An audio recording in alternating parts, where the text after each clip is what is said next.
The bar was alive with the hum of secrets, glasses clinking like whispered confessions under the amber glow of Edison bulbs. I was nobody, just Ethan, the guy slinging drinks at the Velvet Room, a rooftop haven for New York's elite. But that night, when he walked in, my world tilted, and I fell into a story I never meant to write. I was wiping down the counter, the rhythm of my hands steady against the chaos of the crowd, when I felt his eyes on me. Marcus Kane, the lawyer whose name was whispered in courtrooms and boardrooms alike, stood at the edge of the bar. His suit was sharp enough to cut glass, his presence a storm wrapped in calm. At 38, he carried the kind of confidence that made people lean in, desperate to catch his words. Me. I was 25, a college dropout with dreams too big for my paycheck, just trying to survive the city. "You make a mean old-fashioned," he said, his voice low, like velvet dragged over gravel. His dark eyes locked onto mine, and I swear the air thickened. I mumbled a thanks, my hands fumbling with a shaker. I wasn't used to being seen out like that. The Velvet Room was my escape, a place where I could blend into the background, invisible behind the bottles and the banter. I'd grown up in a small town upstate, where being gay wasn't something you shouted about. Moving to the city was supposed to be freedom, but freedom came with a price rent, loneliness, and the constant hustle. I poured drinks for people who lived lives I could only imagine, and Marcus Kane was one of them. He was a legend, a shark in the courtroom who took down corrupt CEOs and won cases that made headlines. Yet here he was, leaning on my bar, asking for me to make his drink. "You're not like the others here," he said, swirling the amber liquid in his glass. "You've got a story, don't you, Ethan?" I froze. How did he know my name? My name tag was tucked under my apron, forgotten after a long shift. "Just a bartender," I said, forcing a smile. But his gaze didn't waver, and I felt like he could see every crack in my carefully built walls. That night, he stayed until closing. He didn't talk much, but every word felt deliberate, like he was testing me. When he left, he slid a business card across the counter, his fingers brushing mine. "Call me if you ever want to see the world from a different angle," he said. I shoved the card in my pocket, my heart racing. I didn't know it then, but that card was a key to a door I wasn't ready to open. The next night, he was back. And the night after that. Each time, he'd sit at the bar, watching me with that same intensity, like I was a puzzle he was determined to solve. I started to crave his visits. The way his presence made the room feel smaller, warmer. But there was something else in his Aisa shadow. A warning. Marcus Kane wasn't just a man. He was a force. And forces like that came with consequences. One night, after a week of his visits, he leaned closer than usual. "You ever think about more, Ethan? More than this?" He gestured to the bar, but his eyes stayed on me, searching. "More's not for guys like me," I said, my voice barely above a whisper. I was scared to admit how much I wanted him. But Marcus didn't let it go. "You're wrong," he said, his voice firm. "You're more than you think. And I'm going to prove it." That was the moment I knew I was in trouble. Not because of his words, but because of the way my chest tightened when he said them. I was just a nameless bartender. But Marcus Kane saw me, and that was enough to pull me into his world, a world of desire, danger, and secrets that could burn us both. By the end of that week, I called him. Not because I was brave, but because I was reckless. His voice on the other end was warm, inviting, but there was an edge to it, like he knew what I was stepping into better than I did. "Meet me tomorrow," he said. "There's something you need to see." I didn't sleep that night. I lay in my cramped Brooklyn apartment, staring at the ceiling, wondering what I was doing. Marcus was a man who lived in penthouses and power plays, while I was scraping by, one shift at a time. But something about him made me want to take the risk, to see where this path led. The next evening, I met him at a sleek restaurant in Manhattan, far from the gritty charm of the Velvet Room. He was waiting at a corner table, his suit impeccable, his smile dangerous. "You came," he said, like he hadn't been sure I would. "Didn't have much else going on." I lied, trying to play it cool. But my hands were shaking as I sat down. And he noticed. He always noticed. Over dinner, he told me about his world, not the polished version from the headlines, but the raw, unfiltered truth. He was working on a case that could bring down a major corporation, one with ties to organized crime. "It's dangerous," he admitted, his eyes never leaving mine. "But it's worth it. And I want you to be part of it." "Me?" I laughed, nervous. "I'm nobody. Marcus. I pour drinks for a living." "You're not nobody," he said, his voice fierce. "You're honest. You're real. And I need that in my corner." I didn't know what he meant. Not fully. But the way he looked at me made me feel like I could be more. Like I could matter. And that was the moment I realized I was falling not just for him, but for the life he was offering. One where I wasn't invisible. But every choice has a price. That night, as I walked home through the city's restless streets, I felt eyes on me. A car slowed as it passed, its windows too dark to see through. My pulse raced, and I told myself it was nothing. Just paranoia. But deep down, I knew Marcus's world wasn't just dangerous, it was a minefield. And I'd just taken my first step. The city felt different after that night, like it was holding its breath, waiting for me to make a move. I kept Marcus's business card in my wallet, its edges worn from how often I touched it. I told myself I wasn't falling for him, but every time my phone buzzed, I hoped it was him. A few days later, he texted me an address, a nondescript office building in Midtown. "Be there at 7. The message read. No explanation, just a command. I should have ignored it, gone back to my safe, predictable life behind the bar. But I was already too far gone. The office was sleek, all glass and steel, the kind of place that screamed money and power. Marcus was waiting in a conference room, surrounded by papers and laptops, his tie loosened like he'd been at it for hours. "You're late," he said, but his smile softened the words. "Didn't know I was on the clock." I shot back, trying to hide how out of place I felt. The room smelled of coffee and ambition, and I was just a bartender in jeans and a faded hoodie. He gestured to a chair. "Sit. I need your eyes on something." I hesitated, then sat. He slid a stack of documents toward me, covered in legal jargon and numbers that made my head spin. "What am I looking at?" I asked. "Proof," he said, his voice low. "Proof that Horizon Enterprises has been laundering money for some very bad people. I need someone I can trust to help me sort through this." "Trust?" I laughed, bitter. "You barely know me." "I know enough," he said, leaning closer. "You're not swayed by money or power. You see things for what they are. That's rare, Ethan." His words hit me harder than they should have. I'd spent years feeling like I didn't belong, like I was just background noise in other people's stories. But Marcus saw me as something else, someone who could make a difference. It was intoxicating. For hours, we pored over the documents. He explained the case in pieces. Horizon Enterprises, a massive corporation, was a front for a crime syndicate. Marcus was building a case to take them down.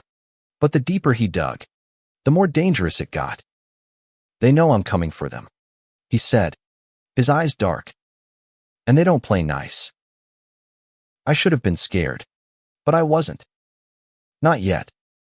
I was too caught up in the way Marcus moved, the way his hands gestured with precision, the way his voice carried a fire that made me want to burn with him. When he brushed my arm while pointing at a page, It felt like a spark. I caught his eye, and for a moment, the case didn't exist, just us. The air between us electric. Careful, he said softly, like he was warning himself as much as me. This isn't a game. I'm not playing, I said, and I meant it. That night, he drove me home in his sleek black car, the city blurring past us. He didn't talk much, but the silence was heavy with things unsaid. When we pulled up to my apartment, he turned to me. You don't have to do this, Ethan. You can walk away. But I couldn't. Not from him. I'm in, I said, my voice steady despite the chaos in my chest. The next week was a blur of late nights and stolen glances. Marcus pulled me deeper into his world, teaching me how to spot patterns in financial records, how to read between the lines of corporate emails. I wasn't just a bartender anymore, I was his partner, his confidant. And every time our hands brushed or our eyes met, I felt the pull of something more. But the danger was real. One night, as we left his office, a man in a dark coat followed us. Marcus noticed before I did, his hand gripping my arm as he steered me down a side street. Don't look back, he whispered. My heart pounded, but I trusted him. We lost the guy in the maze of Manhattan's alleys, but the fear lingered. Who was that? I asked, my voice shaking. Someone who wants me to stop, Marcus said. And now they've seen you with me. The weight of his words settled over me. I wasn't just risking my heart, I was risking my life. But when Marcus looked at me, his eyes full of fire and fear and something softer, I knew I couldn't walk away. Not now. By the end of that week, we were working out of his apartment, a sprawling penthouse that made my tiny place look like a closet. It was there, surrounded by case files and takeout containers, that he kissed me.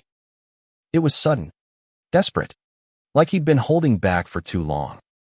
I kissed him back, my hands tangling in his hair, the world fading away until it was just us. Your trouble, he murmured against my lips, but he didn't pull away. So are you, I said, and we both laughed, the sound raw and real. But even in that moment, I felt the shadow of what was coming. Marcus's world was a battlefield, and I was no longer just a bystander. I was in the fight, and there was no going back. The kiss changed everything. It wasn't just a moment, it was a line we'd crossed, one that made the stakes feel higher, the danger more real. I was no longer just helping Marcus. I was part of his world, and that world was closing in around us. We spent every night together now, working on the case in his penthouse. The city glittered below, a reminder of how high we were climbing and how far we could fall. Marcus was relentless, piecing together evidence like a man possessed. I watched him, fascinated by the way his mind worked, the way he could see connections no one else could. But I also saw the toll it took, dark circles under his eyes, the tension in his shoulders. He was carrying the weight of this fight. And now, so was I? One night, as we sifted through bank records, he told me about his past. I wasn't always like this, he said, his voice soft. I grew up in foster homes, clawing my way out. Being gay in those places, it wasn't easy. He looked at me, vulnerable in a way I hadn't seen before. I built this life so I'd never feel powerless again. I reached for his hand, my heart aching. You're not alone anymore, I said. It was a promise, one I wasn't sure I could keep. The next day, the first real threat came. I was leaving the Velvet Room after a late shift when my phone buzzed with a text from an unknown number. Back off, or you'll regret it. My stomach dropped. I showed it to Marcus, and his face hardened. They're scared, he said. That means we're close. But close to what? Victory or disaster? I didn't know, but I couldn't stop now. Marcus had become my anchor, my reason to keep going. Every touch, every shared glance, made me feel alive in a way I never had before. I was falling in love, and it was as terrifying as it was exhilarating. We started taking precautions, different routes to his apartment. Burner phones. Coded messages. It felt like we were in a movie, except the fear was real. One night, as we walked through Central Park, Marcus stopped suddenly. "Someone's watching us," he whispered, his grip on my hand tightening. I didn't see anyone, but I trusted his instincts. We ducked into a cafe, blending in with the crowd. But my heart didn't stop racing until we were back in his apartment. The door locked behind us. "You don't have to do this," he said, his voice raw. "I can finish this alone."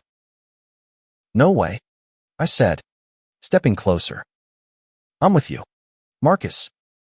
All the way." He kissed me then, slow and deep, like he was trying to memorize me. "You're braver than you know," he said, and I wanted to believe him. The case was heating up. We'd found a key piece of evidence, a ledger linking Horizon Enterprises to offshore accounts controlled by the syndicate. Marcus was ecstatic, but I saw the fear in his eyes. "If we get this to the right people, it's over," he said. "But we have to be careful. They'll do anything to stop us." That night, we made a plan to meet a contact at the DA's office, someone Marcus trusted. But as we prepared, I noticed something off. Marcus was distracted, checking his phone constantly. "What's wrong?" I asked. He hesitated, then showed me a photo someone had sent him. It was us, walking together in the park. My blood ran cold. "They're sending a message," he said. "They want us scared." I was scared, but I was also angry. These people thought they could control us, intimidate us into silence. But I wasn't the same Ethan who hid behind the bar. Marcus had shown me I could be more, and I wasn't going to let fear stop me. The next day, we met the DA contact in a crowded diner, slipping her the ledger in a plain envelope. She promised to keep it safe, but her face was grim. "This is big, Marcus," she said. "Bigger than you think. Be careful." As we left, I felt the weight of her words. We were in deep, and there was no turning back.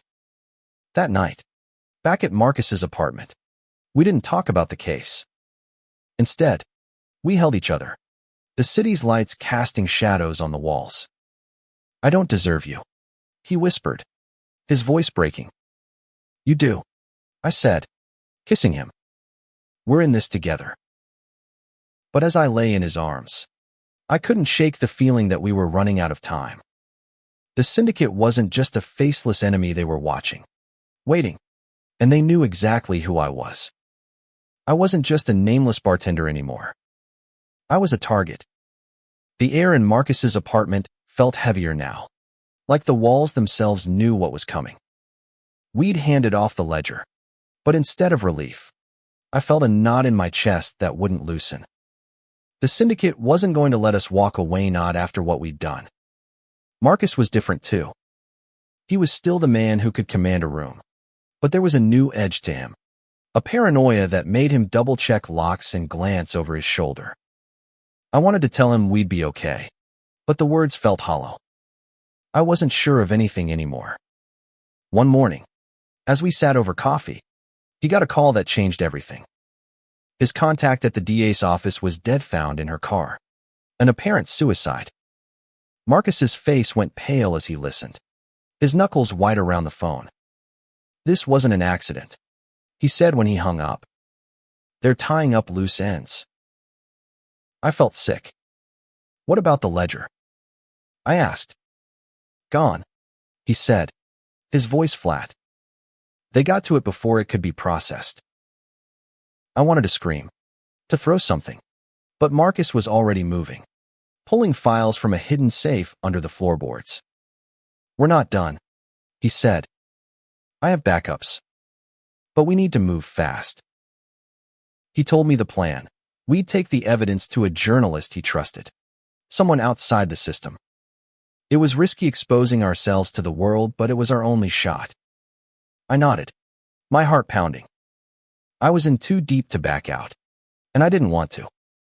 Not if it meant leaving Marcus to face this alone. We spent the day preparing, encrypting files, and planning our route. But as night fell, the reality of what we were doing hit me. These weren't just corrupt executives, they were killers. And we were in their crosshairs. I looked at Marcus, his face lit by the glow of his laptop, and felt a surge of love so fierce it scared me. I'd never felt this way about anyone, and now I might lose him. That night, we didn't sleep. We made love instead, desperate and raw, like it might be our last chance. His hands were everywhere, grounding me, reminding me why I was fighting. "I love you," he whispered, and I froze, the words sinking into me like a blade. "I love you too," I said, my voice breaking. It was the truth, and it terrified me. The next morning, we headed to meet the journalist in Brooklyn, a gritty cafe far from the polished world of Manhattan. Marcus was calm, but I could see the tension in his jaw, the way his eyes scanned the room. The journalist, a woman named Claire with sharp eyes and a no-nonsense vibe, took the files and promised to get the story out. "This is going to shake things up," she said. "You two need to disappear for a while." Disappear. The word hung between us as we left the cafe. Marcus wanted to send me away, somewhere safe, but I refused. "I'm not leaving you," I said, my voice fierce. "Don't ask me to." He didn't argue, but I could see the guilt in his eyes. He felt responsible for pulling me into this, but I didn't regret it. Not yet. That night, everything fell apart. We were walking back to Marcus's car when a van screeched to a stop beside us. Two men jumped out, their faces hidden behind masks. Before I could react, one grabbed me, his grip like iron. I fought, kicking and yelling, but he was too strong. Marcus lunged, landing a punch that sent the other guy staggering. But then I heard a sickening thud. Marcus crumpled to the ground, blood pooling under his head. "No!" I screamed, thrashing against the man holding me. They dragged me into the van, leaving Marcus on the pavement. My vision blurred with tears as the door slammed shut, the city disappearing behind tinted windows. They took me to a warehouse, the kind of place that smelled of oil and despair. My hands were tied, my phone smashed.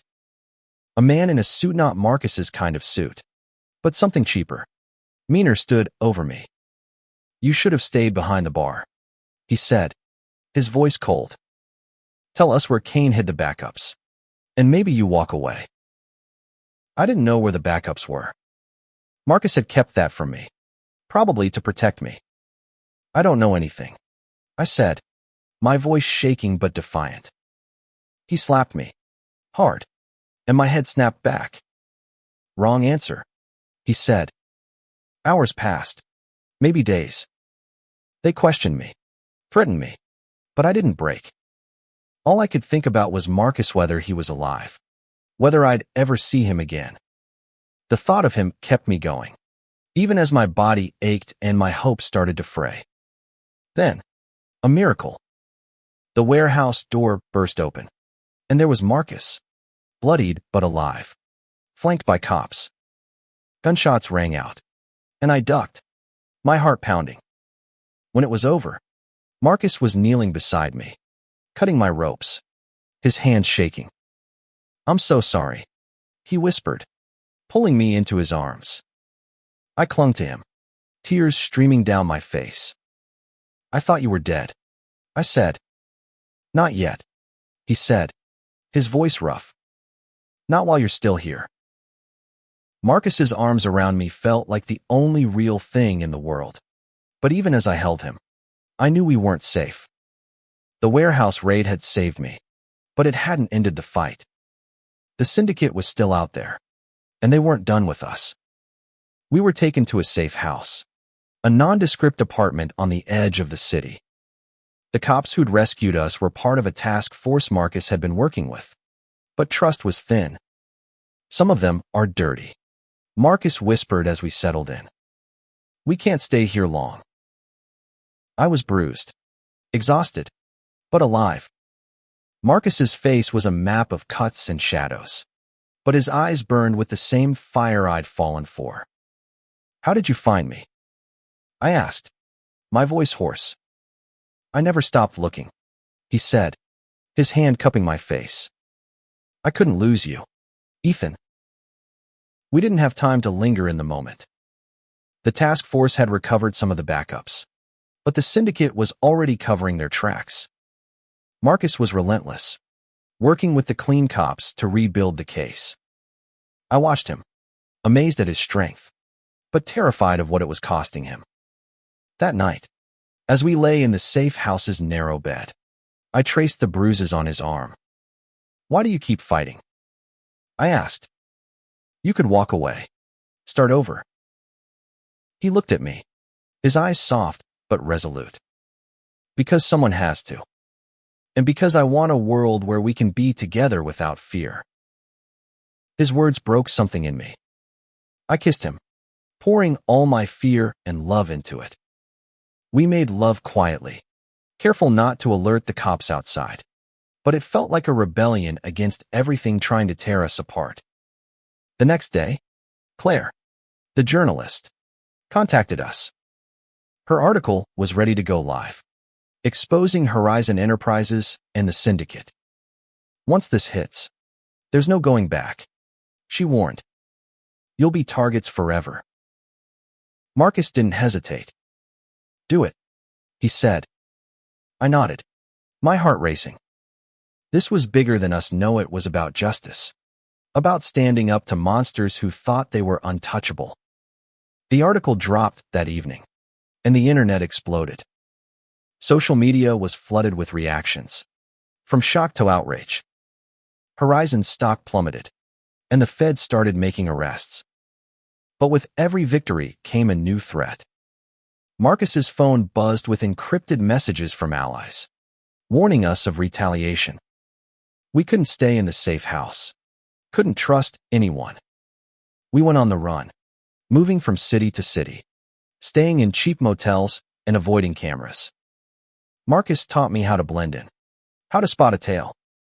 It was exhausting, but being with him made it bearable. We'd lie awake at night, planning our next move, dreaming of a life where we could just be. One night, in a motel outside Philadelphia, Marcus opened up about his fears. I never wanted this for you, he said, his voice thick. You deserve better than running. I chose this, I said, taking his hand. I chose you. He smiled, but it didn't reach his eyes. I don't know if we'll make it out of this, Ethan. We will, I said, more certain than I felt. We have to. The next morning, we got word that the syndicate's leader, a man named Victor Rossi, had been indicted. It was a huge win, but Rossi was still out there, and he was furious. Marcus's contacts warned us he'd put a price on our heads. We had to keep moving, but the constant fear was wearing us down. In a diner in Baltimore, we saw ourselves on the news grainy photos from a security camera, labeled as persons of interest. My stomach twisted. We weren't just fighting the syndicate now. We were fighting the narrative. To the world, we were criminals, not heroes. Marcus squeezed my hand under the table. We're close, he said. Rossi's slipping. We just need one more piece of evidence to nail him.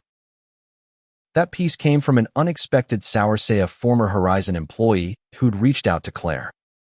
She had documents proving Rossi's direct involvement in the money laundering. We arranged to meet her in D.C., but it felt like walking into a trap. Marcus was calm, but I could see the strain in his eyes. He was carrying too much, and I was terrified he'd break. As we drove to D.C., I looked at him, his profile sharp against the fading light. Whatever happens, I said, I'm glad I met you. He glanced at me, his eyes soft. You're the best thing that ever happened to me, Ethan. For a moment, the world felt right. But as we crossed into D.C., a car started tailing us, its headlights too close in the rearview mirror. Marcus's jaw tightened. Hold on, he said, and floored it. The car chase through D.C.'s streets was a blur of adrenaline and fear. Marcus drove like he was born for it, weaving through traffic while the headlights behind us stayed relentless. I gripped the door, my heart in my throat, praying we'd make it to the meeting. Stay low, Marcus said, his voice steady despite the chaos. He took a sharp turn, tires screeching, and for a moment, we lost them.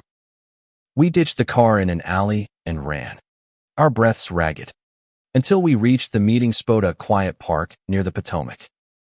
The former Horizon employee, a woman named Sarah, was waiting, her face pale under the streetlights. She handed us a USB drive, her hands trembling. This is everything, she whispered. Rossi's orders, his accounts, his connections. It's enough to end him. Marcus took the drive, his expression grim. You need to disappear, he told her. Now. She nodded and vanished into the night. I wanted to feel relief, but the weight of the USB in Marcus's pocket felt like a bomb waiting to go off. We were so close, but the closer we got, the more dangerous it became. We didn't make it far.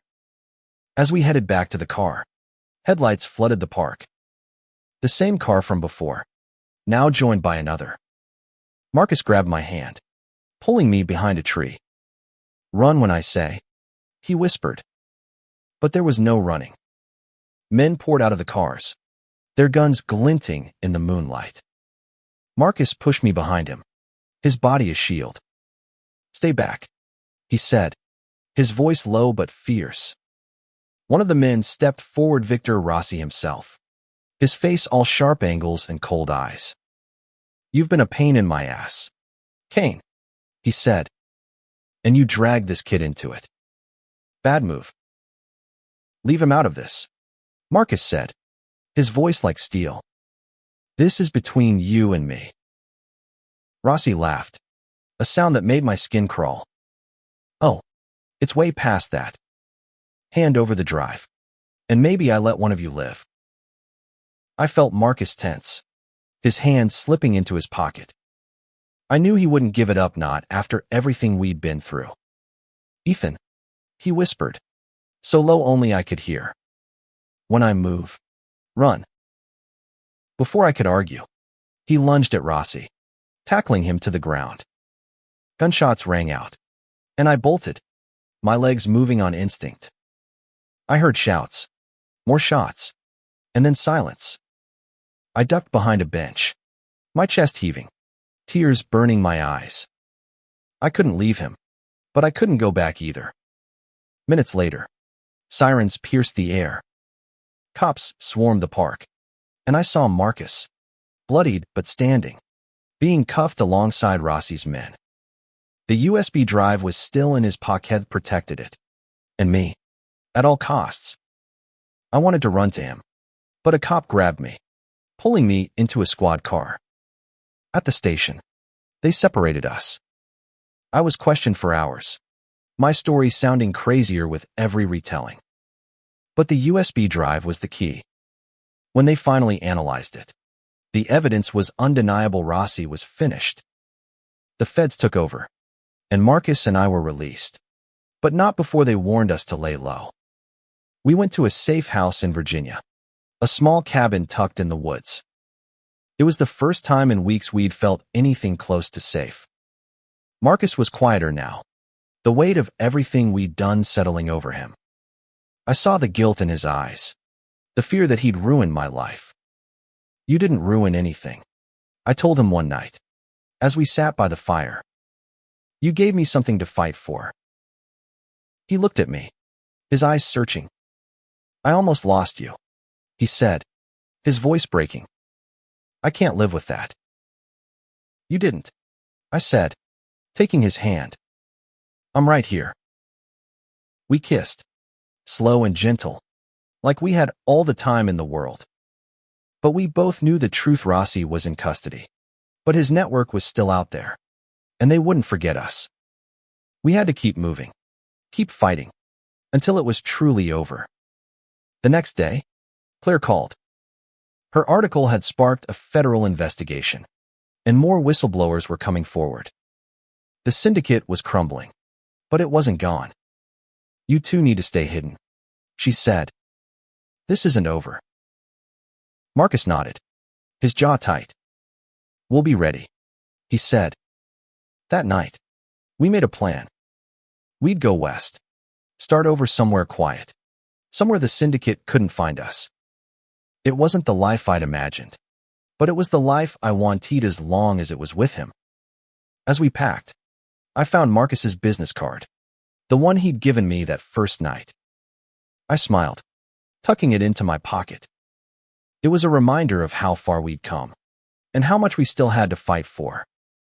The road west was long, the kind of endless stretch that made you feel small against the vastness of the world. Marcus drove, his hands steady on the wheel, while I watched the landscape blur past fields, mountains, a sky too big for the city I'd left behind. We didn't talk much, but the silence was comfortable, filled with the unspoken promise that we were in this together. We settled in a small town in Colorado, a place where nobody asked questions and the mountains felt like a shield. Marcus rented a cabin under a false name, and for the first time in months, we breathed. I got a job at a local diner, pouring coffee instead of cocktails, while Marcus worked remotely, consulting on cases he could handle without drawing attention.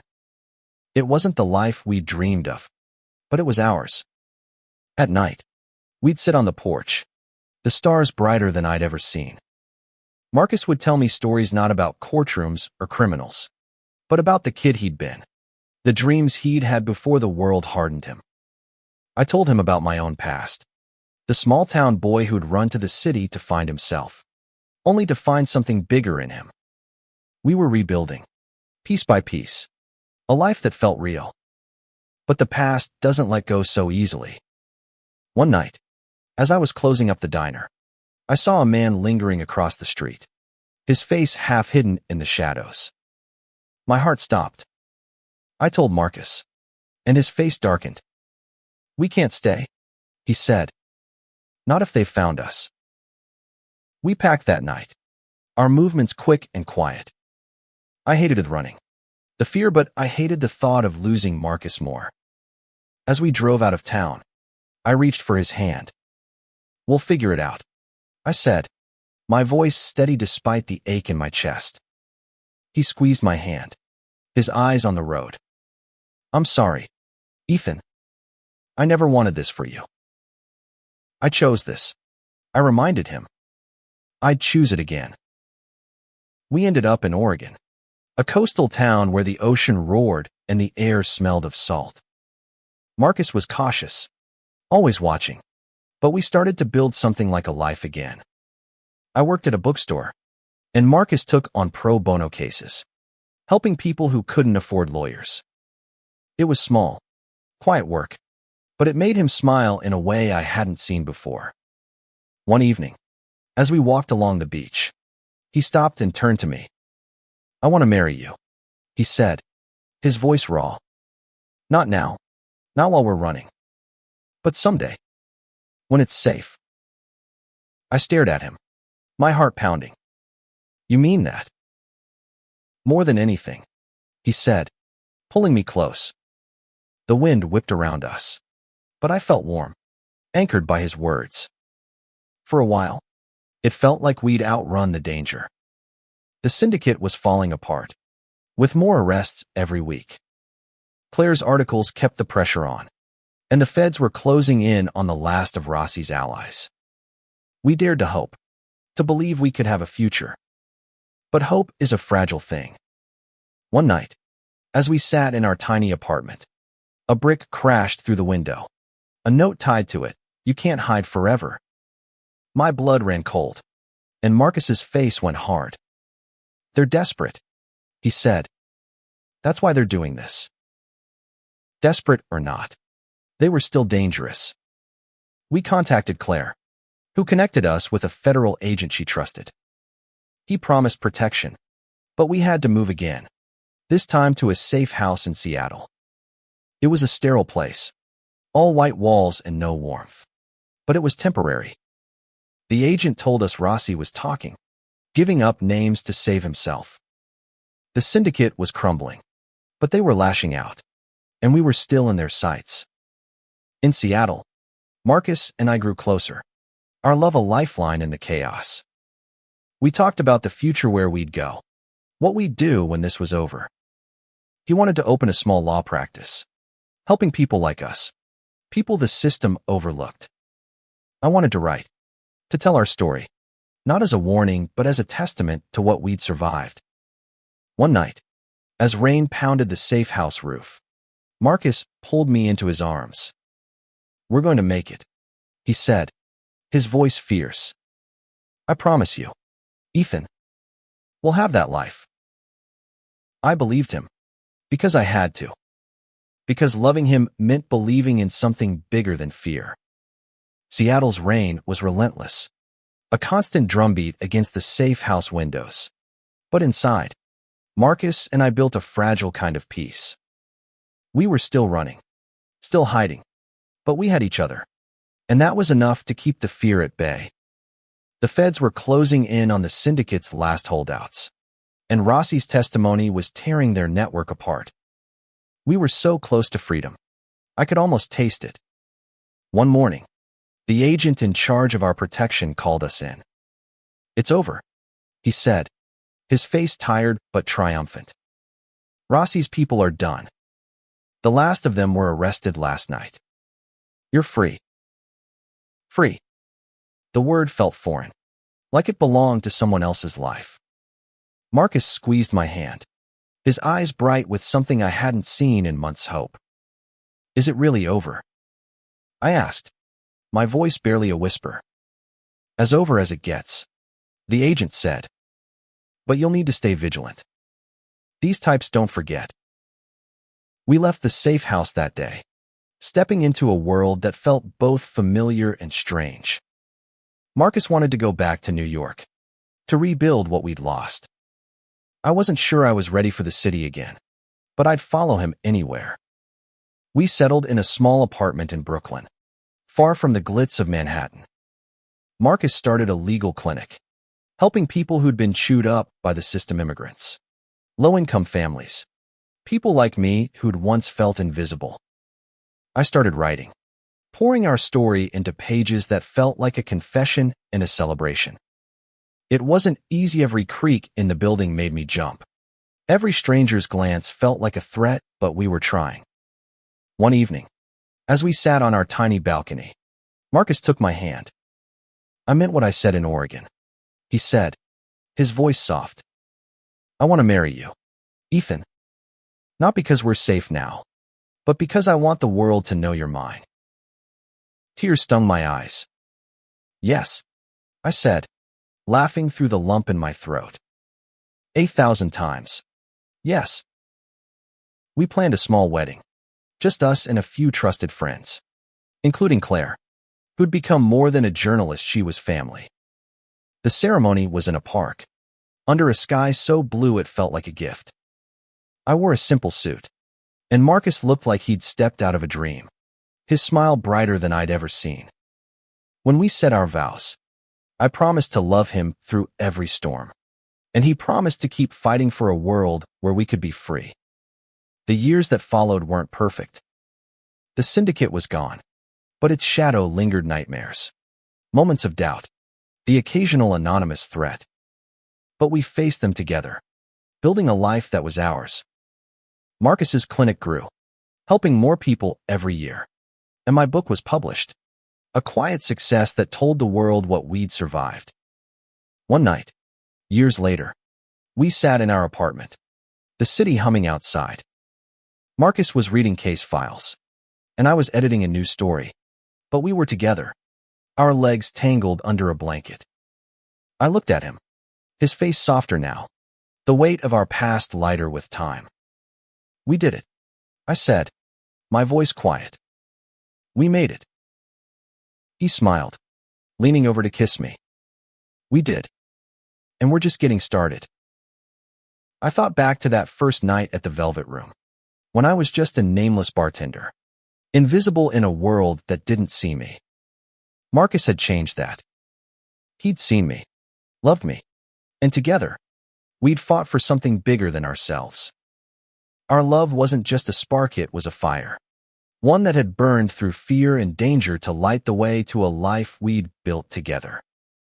And as I held his hand, the city alive around us, I knew that no matter what came next, we'd face it side by side. Because love like ours wasn't just a story, it was a revolution. A testament to what two people could do when they refused to give up.